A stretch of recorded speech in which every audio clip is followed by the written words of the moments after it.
Albeit not the most confident making my prediction, I got it right. Tszyu beats up Errol Spence and sends him straight to retirement.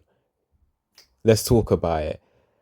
Errol Spence, he came out, he tried to box on his back foot, which is something that Errol Spence never really tries to do. He usually comes forward and tries to establish his jab while making his way to his opponent and hammering him with body shots.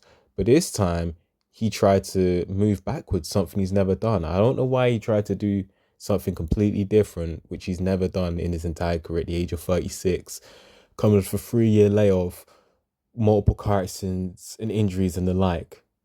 You know, sometimes you're kind of setting yourself up for failure when you're trying to change things at the last minute, because you can see as he was backing up, he was getting hit with a bunch of clean right hands while he was chin was up in the air, getting caught moving backwards several times over and over and over again throughout the entire fight. This was happening to him.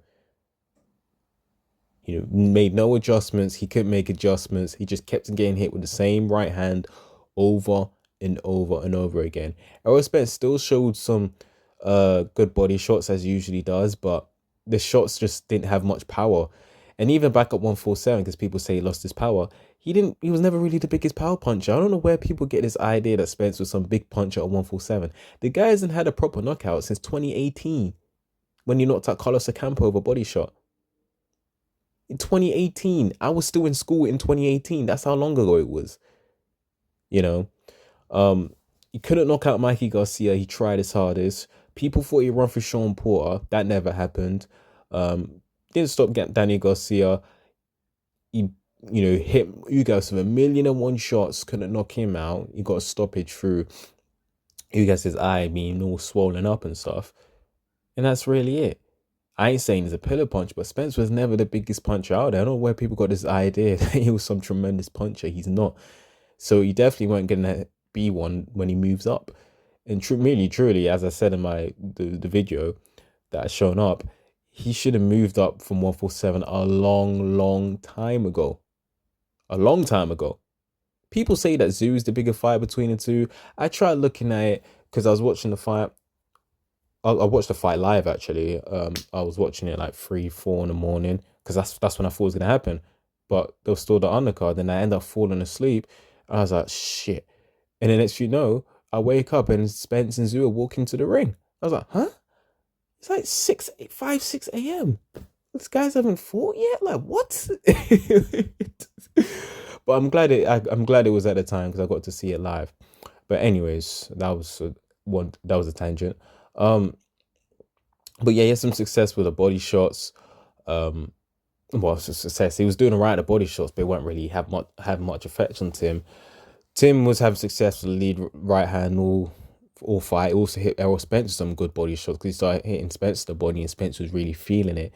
He was backing Spence up, and Spence couldn't really do much about it. He really couldn't. You could see in the later rounds that he was throwing less and less. His punch was having less and less impact. And he was just tired. He just kept getting hit. His face was getting all bust up. And you could see as well throughout the fight, and I saw this live, Tszyu was letting him off the hook. Why? I do not know. Maybe he's still gun shy from the beatings he took from the likes of Mutzalive and Fandora. Maybe. But there was a couple of times where Tszyu would just throw a right hand. It clearly lands, and he just wouldn't follow up with combinations. Like, bro, what are you doing? You got to follow up because you can't let Errol Spence get back in there because Spence is a volume puncher. You know, you hit him with a shot, he's going to try and hit you with like 4 more, you know, as a tactic to get back into the fight and also to sway the judges.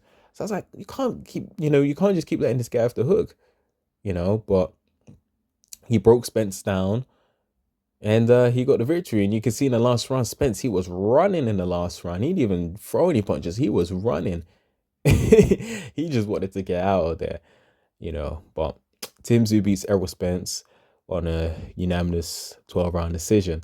I liked the fight. I kind of did like the fight. Errol Spence, he put in the effort, for most of the fight.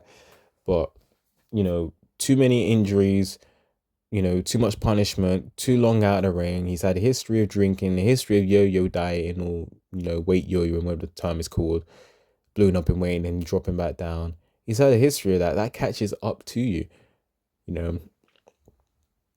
People want to keep bringing up the car accident. I mean, yeah, the Carlson's a factor, but when he came back and beat Danny Garcia and Yordenis Ugas, people didn't want to mention it anymore. And then all of a sudden, Crawford kicks his ass. Now they want to bring it up again for goddamn everything.